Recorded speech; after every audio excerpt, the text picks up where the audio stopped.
Salut les CE2! Salut! On a bien reçu votre email avec toutes vos petites questions.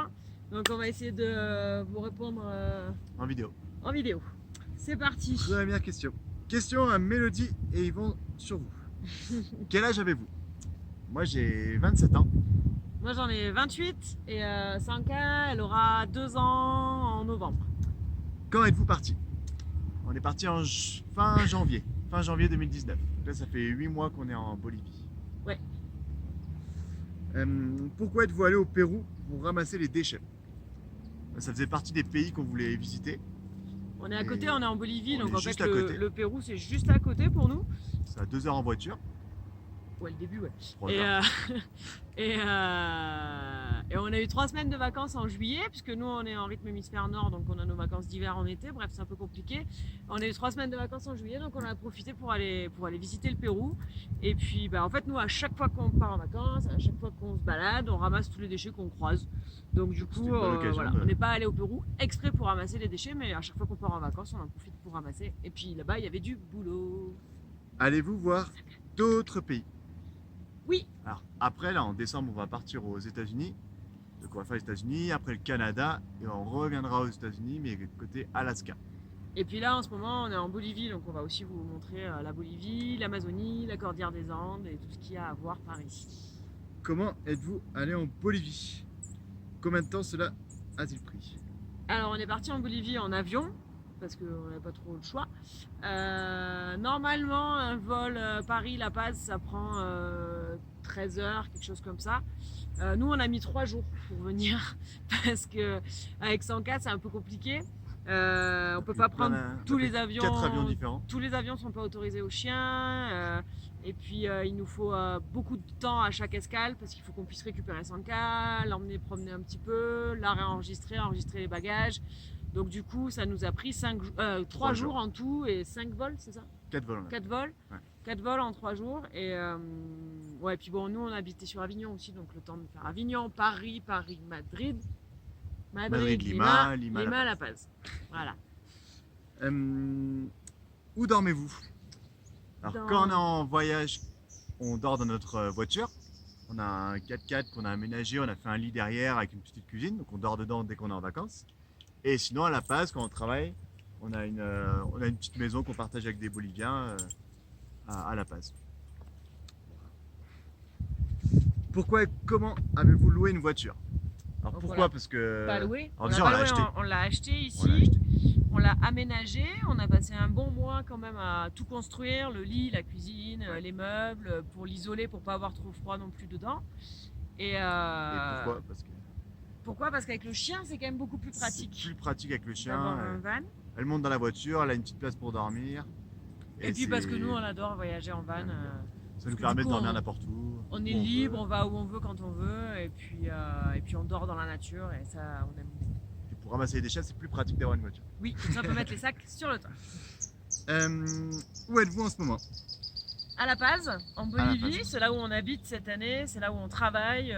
Jusqu'en décembre. Jusqu'en décembre, voilà. On est enseignant au lycée français de La Paz. Où allez-vous après le Pérou et la Bolivie? Aux États-Unis, en Californie. On va partir de la Californie et ensuite on va monter tout doucement, on va traverser tous les États-Unis jusqu'en Alaska. Sur le Pérou, comment avez-vous trouvé le canyon le plus profond au monde? C'était très très beau. C'était beau, il y avait plein de condas. Très chouette, ouais. Il y avait plein de montagnes aussi autour, enneigées, très très hautes. Il y a plus de 6000 mètres. Ouais. On ne voit plus, mais c'est pas grave. Ouais, c'était très beau, c'est impressionnant. Et puis ouais, il y avait des geysers, il y avait des volcans. Les montagnes bougent encore beaucoup ici dans la Cordillère des Andes, donc les volcans sont actifs, ils crachent de la fumée toutes les 20 minutes. C'était vraiment très très beau. Qu'est-ce qui est différent au Pérou? Tout. C'est très différent de la France. Ça ressemble un petit peu à la Bolivie, mais par rapport à la France, c'est très différent. Il y a un peu de tout, il y a l'océan Pacifique, il y a le désert avec des dunes comme vous avez pu voir sur les photos. Et il y a aussi une partie Amazonie qu'on n'a pas faite parce que c'est très très loin. Et des grandes montagnes, très grandes. Merci, Sanka. Beaucoup de montagnes. Et puis on mange pas la même chose, on mange surtout des patates et du maïs. Mais même le maïs c'est pas le même, c'est du gros maïs blanc et du riz. Patates, maïs, riz et du poulet. follet. Voilà, il y a Pas trop de quinoa en fait. pas de quinoa en réalité. Et puis voilà, les maisons sont très différentes, elles sont très simples, c'est juste de la brique et c'est des maisons en brique avec des toits en tôle la plupart Les du gens temps. sont très différents. Euh, On parle espagnol. On parle espagnol, mais on parle aussi, je pense qu'ils Ils ont parlent des aussi langues. Aymara côté Pérou. Ils ont Il y des a, langues il y a beaucoup locales. il y a aussi beaucoup de cultures andines, donc des civilisations, des peuples qui ont toujours été dans la cordillère des Andes, qui ont leur propre langue, donc l'Aymara, le Quechua, tout ça c'est les peuples des montagnes. Donc c'est très différent de la France. Question suivante. Quelle est la race de Sanka? C'est quoi ta race, Sanka? Sanka, c'est un malamute de l'Alaska. C'est pas un husky. C'est pas un husky. C'est un chien de traîneau comme les huskies, mais Ça ressemble. c'est plus gros. C'est pas qu'elle a trop mangé, c'est que c'est un malamute, donc elle est plus grosse. Et c'est des chiens de traîneau qui sont beaucoup plus tranquilles et beaucoup plus endurants que les huskies. Quel âge a votre chien? Bientôt 2 ans, donc 2 ans en novembre. le 9 novembre, vous pourrez lui souhaiter bon anniversaire. Est-ce que c'est un mâle ou une femelle? C'est une femelle. Est-ce qu'elle vous aide dans le ramassage? Non, elle fout rien. Elle nous regarde faire et elle renifle les poubelles. Elle mange tout ce qu'il y a, voilà. Et non, elle ramasse les bouteilles. Elle aime bien ramasser les bouteilles, c'est ça. Elle les la prend tête dans la derrière. bouche, mais après elle sait pas encore Mais elle les mettre met pas dans le sac en fait. Elle joue avec, elle se promène et puis souvent elle râle aussi parce qu'elle aime bien se balader. Et donc quand on ramasse, souvent elle trouve que ça va pas assez vite. Quoi. mais elle s'entraîne. Elle s'entraîne. N'est-ce pas trop difficile de voyager avec un chien? C'est Un plus petit- compliqué que voyager sans chien, mais ça se fait. Il faut Ça c'est bien, il s'organiser. faut s'organiser un petit peu. Par exemple, en van c'est assez pratique. ouais, Parce en qu'elle van, est dans c'est le vraiment van, on facile. voyage comme on veut avec elle sans problème. Par exemple, vous voyez, pour venir ici, ça nous a pris 3 jours au lieu d'1. Voilà, mais bon, ça vaut le coup. Mais c'est Nous, possible.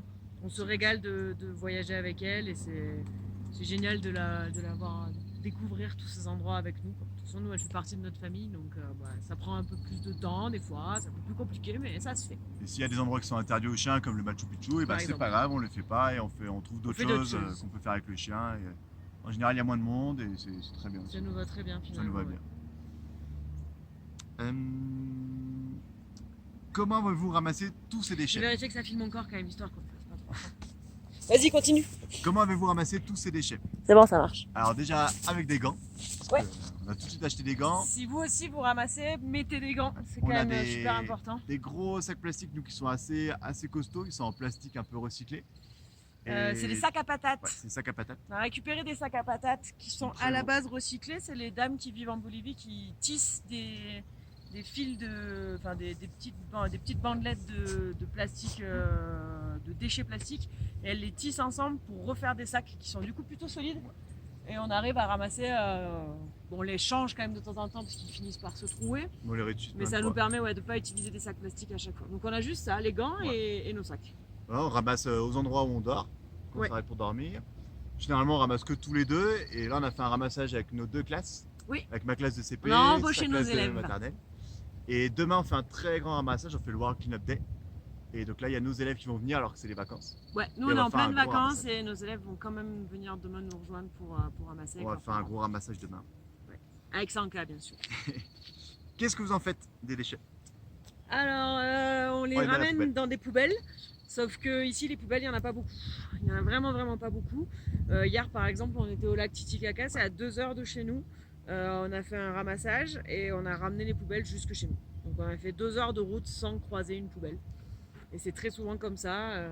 Notre record, c'était au Pérou. On est resté pendant 3 jours avec 50 kilos de poubelles sur le toit parce que pendant 3 jours, on n'a pas croisé de poubelles. Donc c'est quand même c'est compliqué ici de trouver des poubelles. Et c'est aussi pour ça, je pense qu'il y a autant de déchets partout dans la nature, malheureusement. Comment faites-vous quand il n'y a pas de poubelle? Où mettez-vous les déchets? Et bien sur le toit de la voiture. Hein. Sur le toit de la voiture. Sur le toit, bien et- accroché. Et on attend et de on se attend. trouver. On cherche une poubelle, quoi, désespérément. Parce qu'ici, si on ne jette pas au bon endroit, ça peut très facilement se retrouver à nouveau dans la nature. Donc on est très prudent là-dessus.